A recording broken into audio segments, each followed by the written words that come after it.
Well, now, this kind of sucks. I have no idea how I'm going to get this thing up now. So I was over here, I was backing up, fixing to load up, go work on the race car, and I had it jacked up too far and I bumped it, and I noticed my little arm there kind of looked like it was bending a little bit, and yeah, it bent completely. Wow. All right, let's see what we're going to do here. All right, guys, we made it. That was interesting. I had to put a jack under this. I got it actually under the ball just a little bit. I was able to get my jack under that. Jacked it up enough to put the wood under there to then move the jack back here. Yay, we got it on there.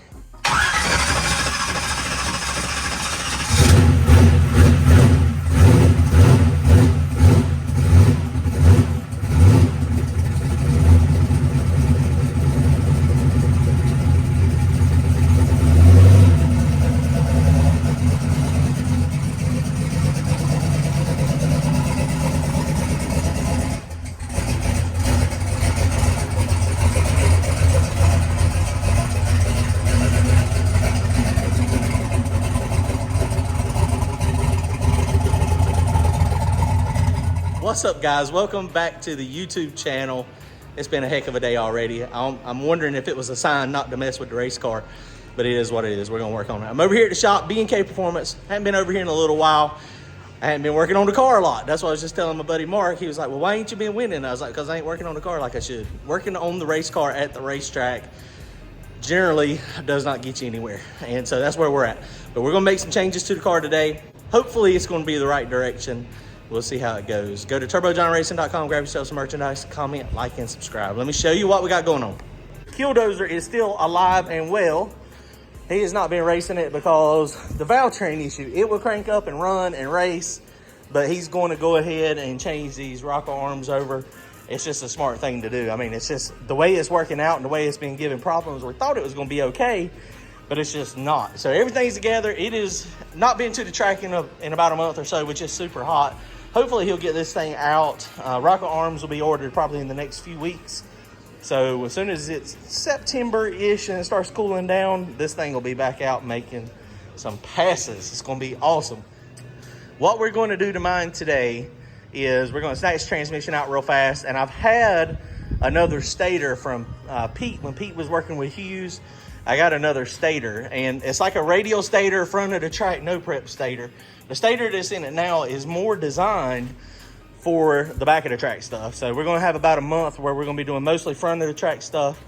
And I've got to try to get a little bit faster. JJ DeBoss's stuff, NPK, No Prep Kings. Anytime we're gonna be at North Myrtle Beach, at the Battle of the Beach, front of the track. So there's a lot of stuff happening. Shady Side is actually happening this weekend too. I don't know if I'm gonna be there or not. It depends how this goes and how everything manages time-wise. That's a pretty long trip for us to Shady Side. So we gotta make sure everything's going properly. So I don't know, we're gonna change it. We'll see if it works out. You know, like anything, it's gonna be a new learning curve. We're gonna snatch all this weight in the back out. I told y'all, I showed y'all in one of the videos earlier what it weighed. It weighed 3,500 pounds. We've got 900 pounds of weight in this thing. And that's why I covered it up just so everybody really wouldn't see, but you guys know it's a lot. I mean, and I've told y'all what the car weighed anyway. So that's just a lot of weight. We got to figure out what we're going to do to make this thing better. I think one of the things to make it better in the very near future, the aluminum motor is going to be in here. That is going to help a ton. And then also, we're going to slide this motor back. We're going to go ahead and cut the firewall out, cut the transmission tunnel out. And we're going to try to slide it back about a foot. That'll help tremendously if we can make that happen soon. Today, what we're going to be doing is changing the stator. And we're going to do that real fast. And we'll try to spool it up and see if it'll spool up. It may not spool up. If it doesn't, I've got the solution. We've got a set of dump valves, which I was going to put on it anyway. I don't know if that'll get on there tonight or not. But at least we'll get the stator done. All right, let me show you.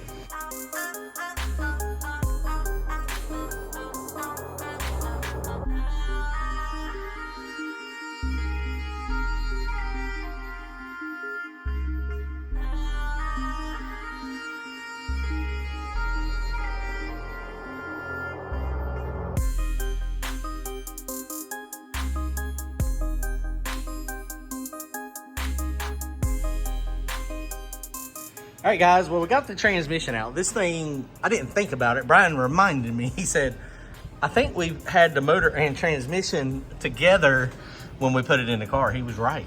I forgot about that. And so you would say, okay, well, that's not that big a deal.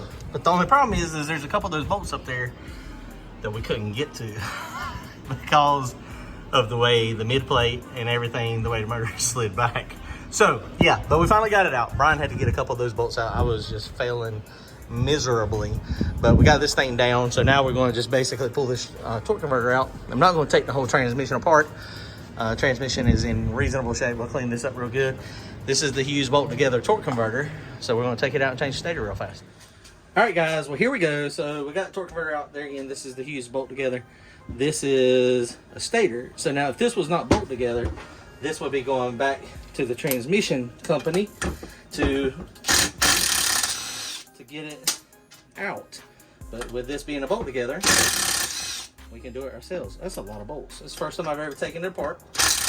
I did watch some videos. Pete done some videos when he was with you on how to do this properly. So let's see if I paid attention.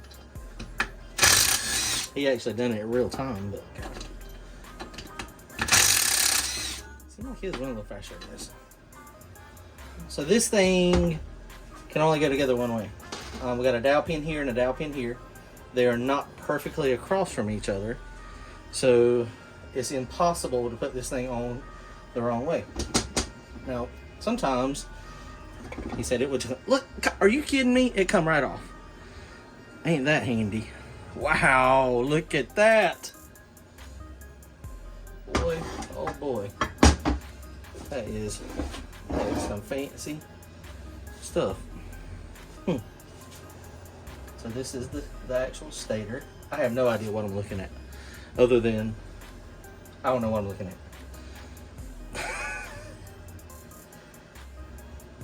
So this is 18, so this is going to be looser. So let's pop. Man, that is so cool.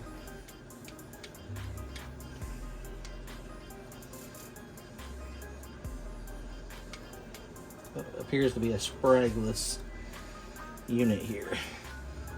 They're lightly pressed fitted on. So this one goes over there. Pay special attention noticing which way they come off. Smooth part goes up. So let's put that there. See, that is the back side. That way you can always tell. And there's a snap ring.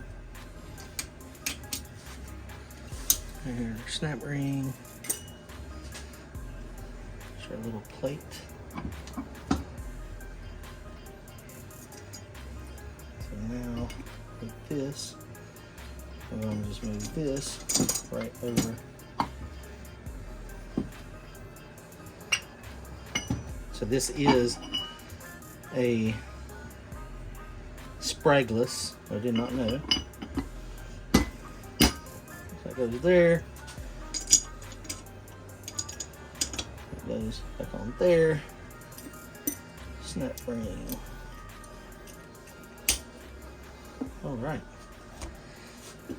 So now that is snapped in. So that one is good. This bearing goes on this one.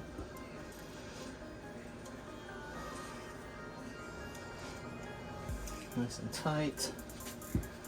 And this one goes on this side. Not that way, but this way.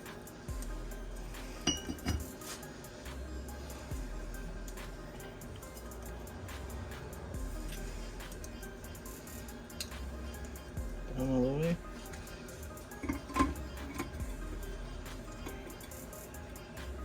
Goes there. And bam, just like that, guys, the stator is changed. Now, they call this over here the pump. I don't know why. I guess that's what pumps the fluid initially.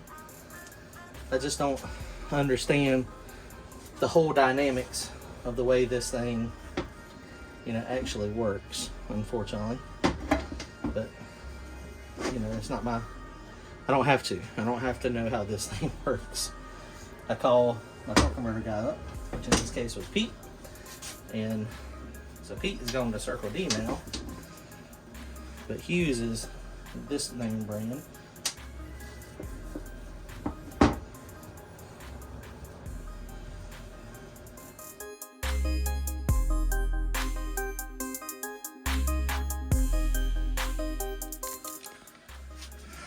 All right, guys. Well, we got the new O-ring in. The stator is in. This is the old O-ring. We're going to hang on to that. This is the old stator. We're going to hang on to that. Like I was saying, that fin angle and the numbers, I know 18 is looser. The angles do something I don't really understand what it does. It's about how hard it flashes and how hard it locks up. So we'll see how this one right here works out. If it don't work out good, then we can always go back to this one. And I think, yeah, this is what we're doing. And they also put on here, if you need to, some jack screws. And what they do when you're taking this apart, you can easily make this thing come apart without having to beat on it. You don't want to beat on it. Okay, so I got one there, one here, so here, and the other one is here. So let's just take this, and we're gonna hold it by something. So well, this is the tough part right here. Let's see here. Close right there. There. Well, that was easy enough. So now we just got to put the screws back in it, and we'll use some of this transmission fluid on it. Look at the specs. I think it said 38 foot-pounds. So we'll snug them with a Ugga wrench.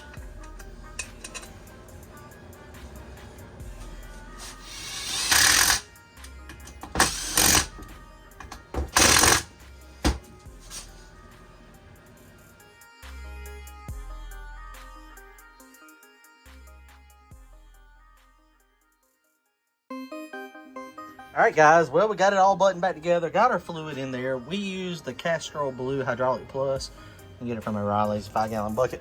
It's not too bad. It's pretty good stuff. It doesn't stink when you burn it. So changing to stator was not bad. So it was not bad at all. You know, thanks to Hughes and this bolt together converter. It's got the aluminum bottom. This thing come right apart. Wasn't bad. This, I'm glad I watched Pete's video because that really was very helpful. So, I mean, overall, though, I mean, this is super easy to do, so I'm pretty happy. All right, guys, well, that's going to wrap it up for tonight. Comment, like, and subscribe. We'll stick this thing in, and then we're going to try it and see if we need to put the dump valves on it. Let's see how much tighter it is. Later, guys.